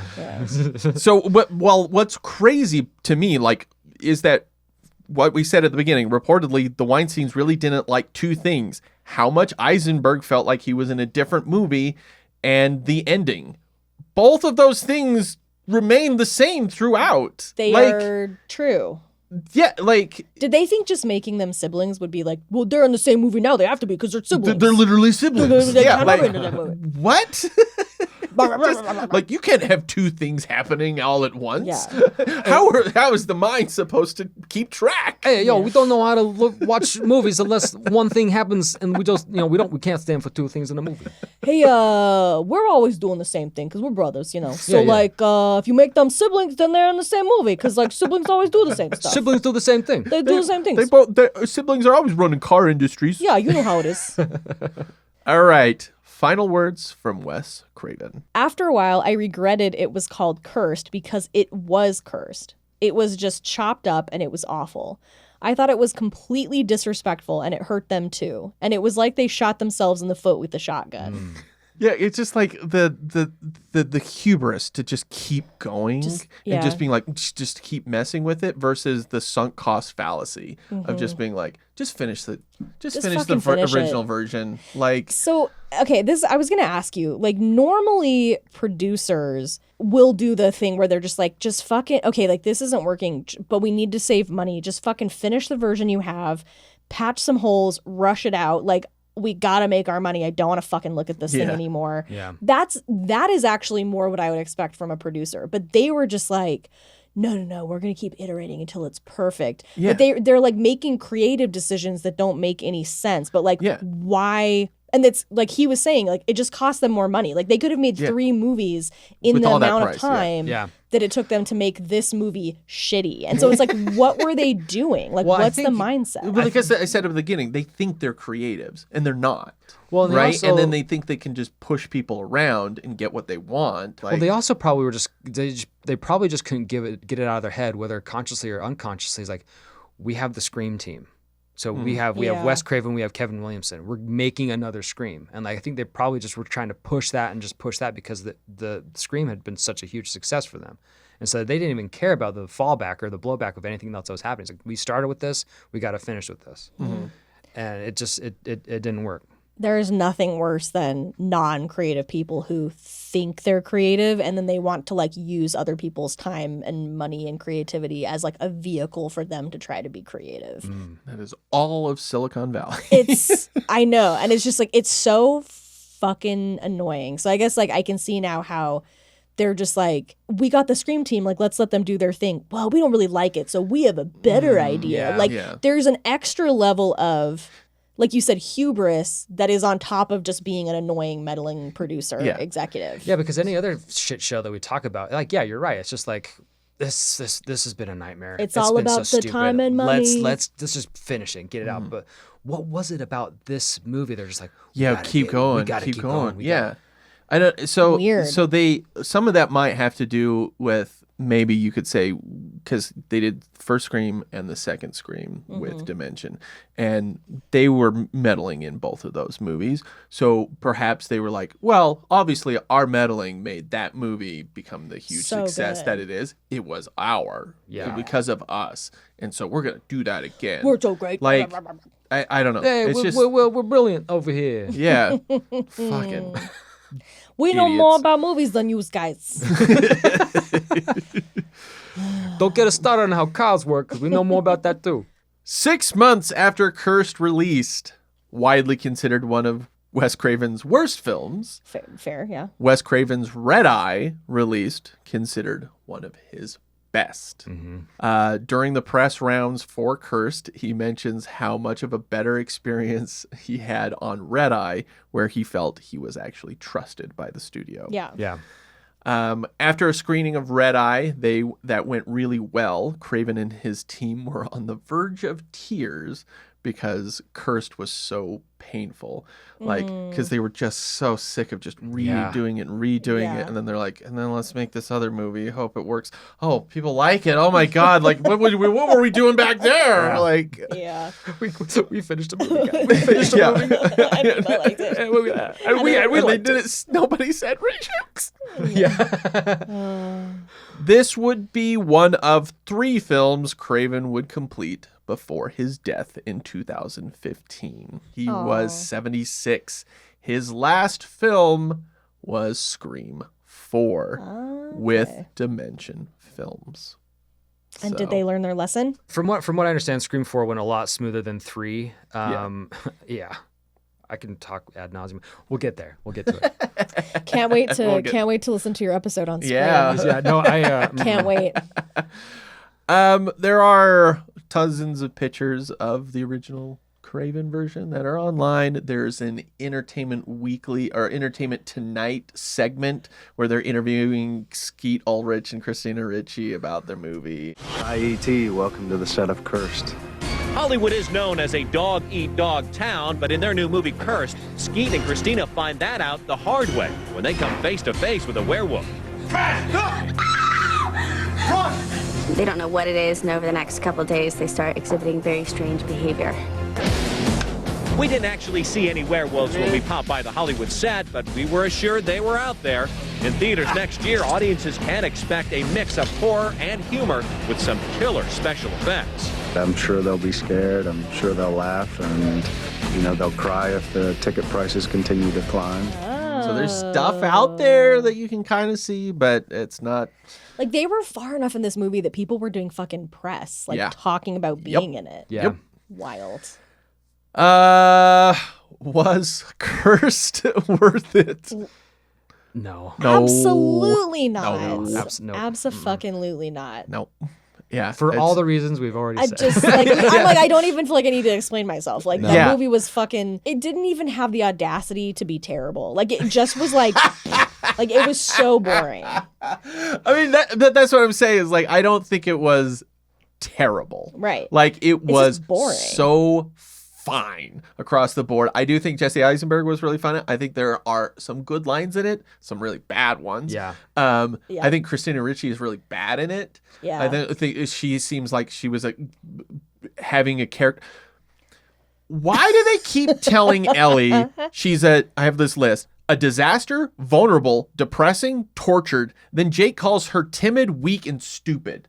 Why? Yes. None of that ever comes up. Thank you for bringing this up because this is what the fuck? This is a woman who is like raising her younger brother, owns her own home in Los Angeles, and fucking as a producer and has a high-paying job working in television, in late-night television. I was like, this woman has her shit together. Yeah. Why is everyone like, Ellie, she's such a hot mess? It's like, what? Why? Yeah, nothing in the movie ever says What that are she you was, talking about? or that she was weak, or like that she was never take charge or anything. Like, it was just one of those things where she it's like walks into her office. She's like talking to Joni. She's like bossing Kyle around. Like boom, boom, boom, bam. Like she's like got her shit together. Yeah, it's like the same problem like Captain Marvel, where all the characters are telling you the problems that she has, the character flaws of her, but we never see that. Like, so it's a literal telling and not showing. Like and it doesn't seem needed. Yeah. Like, why is it even important? Yeah. It's not. Yeah. But if you wanted her arc to be that people underestimated her because they thought she was weak and vulnerable and stupid and a disaster and whatever, then fucking show that arc. Yeah, something. Yeah. But so I think Richie, like, to be fair to her, like, her character was just being thrown around. Yeah. And then, like, she's like, what? How am I supposed to play She this? was just showing What am I up. going to do with this? Yeah. Like, at that point, she's just like, I'll just show up and say lines and like, good luck using them. Yeah. I guess.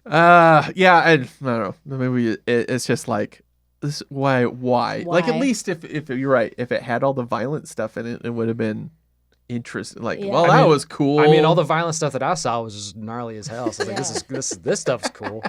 Like, what is it adding to anything? To the horror genre? Yeah, because to it's like commentary on LA life? Like nothing. It's not adding anything. It's just like, it is what it is. No bueno. Not good people. Yeah. So some follow-ups. Some follow-ups. I really forced that one. It worked. No, I thought it worked. It was fine. I liked it. First one is from Average Person 9697. I first discovered this channel through this type of video essays, and I loved it. Then I would search for more and stumble upon these long audio episodes, only say meh and move on, disappointed. Now it's almost the opposite, LOL. I see new episodes, get excited, but then, oh, it's just one of those videos and not the podcast. What a disappointment. With a smiley emoji. P.S. Exaggerating, of course. Warm greetings from Canada. I love that comment because there's always just like, stop doing the podcast, do more of these videos. And this one, like, I thought was going there, and then it was just like completely 180. Yep. Thank you, Sir Canada. Sir Average Person in Canada. And then Biggie Cheese 2000 said, this is quite easily my favorite channel on YouTube. Thank you for making incredible videos and hilarious podcasts. Also, fuck ice. Fuck ice. Fuck. You get a big old Judy Greer werewolf fucking flip off from us. Ice. 100%. Oh, I'm so stoked for the comments on this video now. Like, what the fuck? I just came here to watch a movie watch a video about werewolves. Yeah, and you're gonna make it all political. Well, that's yeah. All right. Patreon. You got your trades? Mm-hmm. As people who live in Los Angeles, and are very familiar with the culture. That's right. We have to always be reading Hollywood Reporter, Variety, People. These magazines, these publications. That's right. So I have our copies, and there are some meddling executives. These are not Weinstein level meddling executives, thank God. But we have some meddling executives that we need to tell flattering lies about. That's right. That's right. Our first one here is Boyd, and Boyd, if you didn't know, is a professional boyfriend. A professional boyfriend or boyfriend? Oh, my boyfriend. Boyfriend. Okay, yeah, boyfriend. Yeah. Great. What does that mean? Well, so like. Yes, do tell. Keep going. Do keep tell. going. Boyd is available for hire. If you need to, like, you've been talking about, like, I've been off to college and I have this new boyfriend. Like, everyone's like, oh, I need to meet him. Like, oh, well, I don't really have a boyfriend. So he'll like catfish your family on your behalf. Yes, exactly. So you hire Boyd, you reach out to Boyd, to his website, boydboy.com. and he will offer his services of like, yeah, I will pose as your boyfriend. He gets you have to fill out a questionnaire, and it's like, what are your interests? What are your fears? You know, what are your family's names? You know, and their birthdays. You know, some basic generic information. And then once he gets that, he'll show up at your family party, and he will be Boyd the boyfriend. Once you're in, once you're like a client that he can trust, he will do like emergency services. So if you're on a date and it's going really poorly, he can show up. Yes. It's like, Clara, what are you doing? Clara, I thought we loved each other. And then you just get in a whole big fake fight, and then like date ends. Says, I'm so sorry. I didn't realize he was going to show up. Oh, goodbye. And then you can run out. I'll call you. Yeah, but you never call him. Yeah. He is on standby. He is, he's on call. You know, he's available to be. Yeah, just show up wherever you need. It's like, so yeah, you're on. You're single, Ray, right? You're on a date with somebody. Oh, I mean, no, I'm not single currently. Hypothetically. Okay, Hypothetical. fair. You're I was single. like, I am. God, since when? What happened? That was null and void. No. Hypothetical. Another service by Boyd. Yeah. Hypothetical, you're on a date, right, with somebody. It's just not going well, right? Like this guy doesn't know anything about anything. Yeah. And you're like, oh, how the fuck do I get Cursed out of is this? his favorite movie. Yeah. Continue. Yeah. So then you're just like, oh, you know what? Hold on. Oh, I'm getting a text from like my mom or something, but it's really you just texting Boyd. And then he'll show up and Ray, what the hell? Like, you told me that you had work tonight or something. And I see you here with this jabroni, whatever. And then, water splashing in the face. And then you're like, I'm sorry, I got to go deal with Throw this. some punches, like run out, like flip a table, make a scene. Yeah. Afterwards, handshake, maybe a hug, you pay him for his time, like you go your separate ways. There's Takes an Venmo. awkward conversation. Venmo. What works better? Do you have like Venmo or PayPal or Apple Cash? Apple Cash, yeah. Yeah. All right. Our next one is Dr. Dan. Dr. Dan. Who is a veterinarian for werewolves. Yes. Yeah, of course. Wear anything. Wear anything. Wear anything. Yes. Yeah, wear rabbits, wear cows, as we discussed. Wear horses. Wear trinarian. Wear trinarian. Oh, yeah. That's he only like the great thing about this job is that he only has to work 3 nights out of the month. Yes. It's fucking busy as shit. It's like the pit. It's like, it's just this stream of just shit going on. Yeah. And then for the rest of the 27 days, he's just like super chill, can do other things, can just like enjoy his hobbies in his life, but just like 3 days of hell a month, and then he's like, I'm good. But you have to get trained to be a veterinarian at the prestigious like Transylvania University. That's right. There's only one place in the world that trains. Well, you have to wear like mithril level chainmail, so just in case they accidentally bite you, because I mean it's happened to his staff. Yeah. Constantly. Well, and you think like, okay, you have to be a doctor, right? Like that's a lot of schooling, right? But you think about this. Not only do you have to learn like animal anatomy, but you're also working with humans. It's two types of anatomy plus the middle part where the transition is happening. Like, what if something happens to you while you're mid-transition? He's got to be like, okay, I got to figure out. At this point, your liver is probably shrinking and human... being pushed up towards your heart now. Yeah. Like, right here where your human intestine meets your wolf intestine, there's an issue. I got to fix that part of the plumbing. Oh, you broke your femur? Well, when you transform, it's a different part of the bone. Different femur. Because like wolves, they got the weird how the hind legs work, like their legs are like backwards and he's just like, doctor, my elbow, you haven't fully transformed yet, let it snap into place. There you go. Lenny, what did I tell you? This is normal. Stop calling me. You're doing fine. Have you taken your trazodone?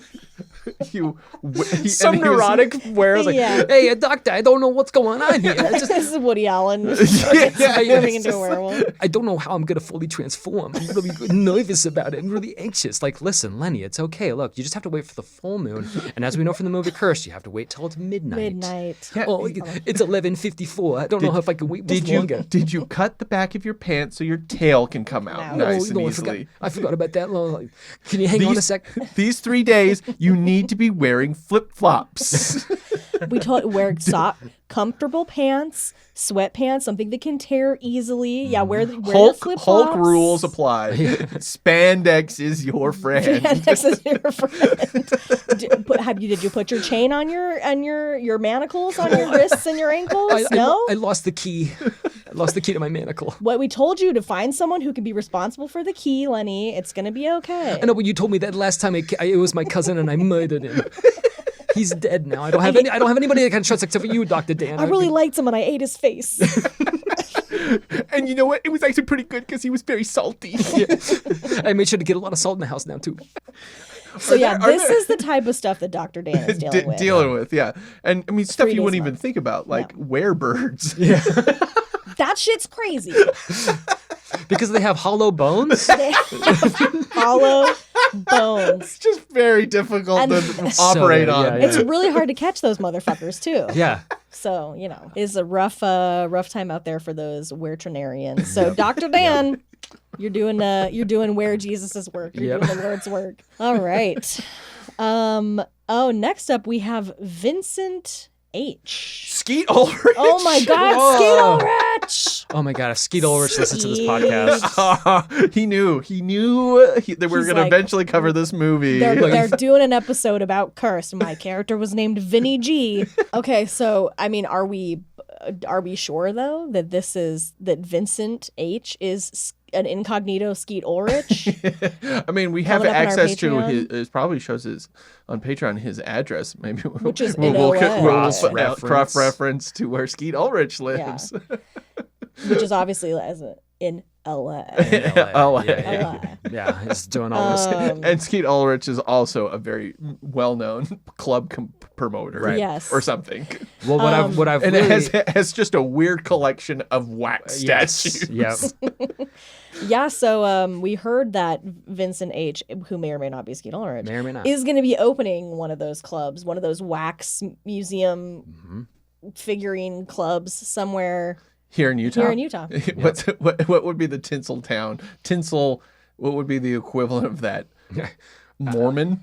I'm opening up a new club called Mormon. It's all characters from the Book of Mormon and wax. Look, some motherfucker is working on this already here. We don't need to. I mean, I kind of want to do it myself now. I would make you're getting in on Vince's Vince. Skeet's But hey, look, business. If you need help researching, I was once a Mormon, and I can tell you all the dumb things. And I may or may not have some wax statues. It could be a club where you put all your Clint's closet shit. Yes. You say you keep running out of room. I am running out of room. Yeah, I'll just have to open up a club. So you and Vincent, Skeet Vincent, are gonna open up a club called Mormon. That's just wax figures and then a bunch of shit from your closet. Yep. Can't lose. Love it. Great idea. Sign me up for opening weekend. Yep.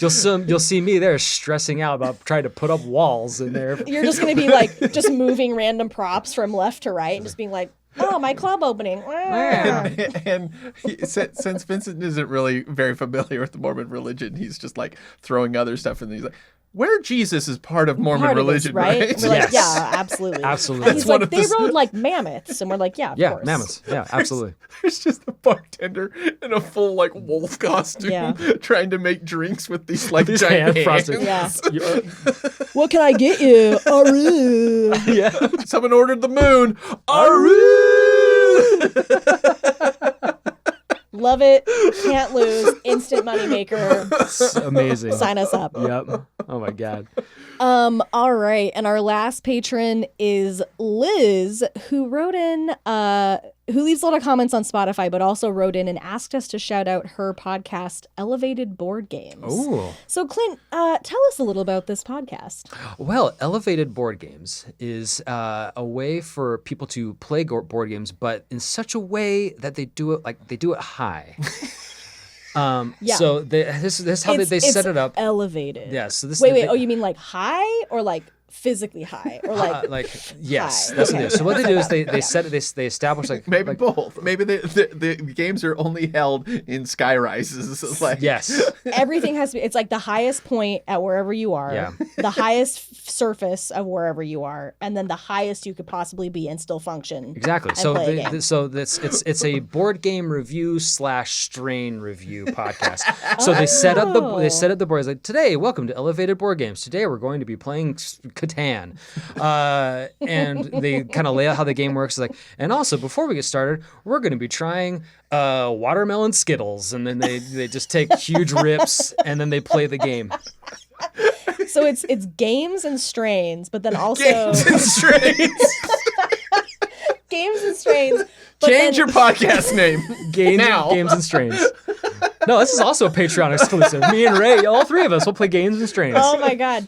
And can you imagine like it's like a changed version of Settlers of Catan where like one of the resources is like weed. Like you're like, and I roll a 5 and put 10 resource gems on my feet. I don't know. I've never played Settlers of Catan. No, you roll the dice crops. and it's like, shit, you got the weed icon. You have to take another hit. Gotta take a rip. Oh, no way. and for fair warning, they never complete the game in the episode. No, they do not. No. They get distracted real quick. They do. They in the episode they have their own follow-up, so where they're just like, we got about 20% into that game before we were just making shit up. It just like devolves into just like, do you ever think about how like werewolves need veterinarians sometimes? Yeah, right. Like what's that? What the like? fuck does a werebird look like? And how does the Whoa. transformation work? Like, do they get smaller? Yeah. Like the bird, or do they get bigger? And like, does the like? But it's called a werebird, and as we all know, were means human. So like, is it a bird human or is it a bird wolf? Yeah, and like, And is there such thing as a were-human?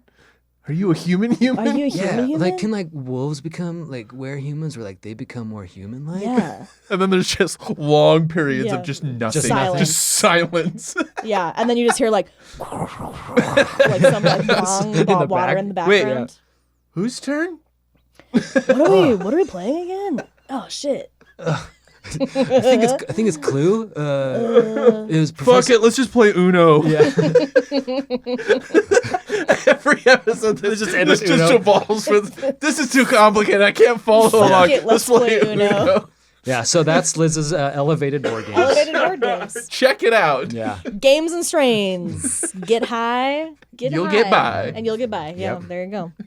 All right. So yeah, thanks, Liz. And thanks to all of our meddling executive patrons. If you would like to be a meddling executive, you can go to patreon.com/itwasashitshow and you can sign up there.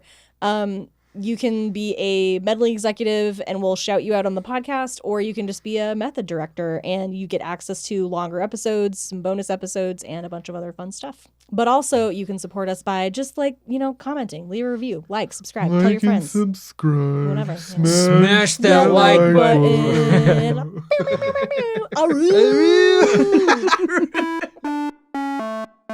Thank you so much for listening. It Was a Shit Show is researched and produced by me, Ian Jench. Sound editing and mix by Ray Reynolds. Our theme music is by Ryan K. Hudson. If you're enjoying the show, leave us a review on your preferred podcast player. It does help spread the word. Or you can support us on Patreon and get access to exclusive content and longer versions of the podcast. Find us on social media at It Was a Shit Show, but shit without the I. And if you haven't already, definitely subscribe to our YouTube channel.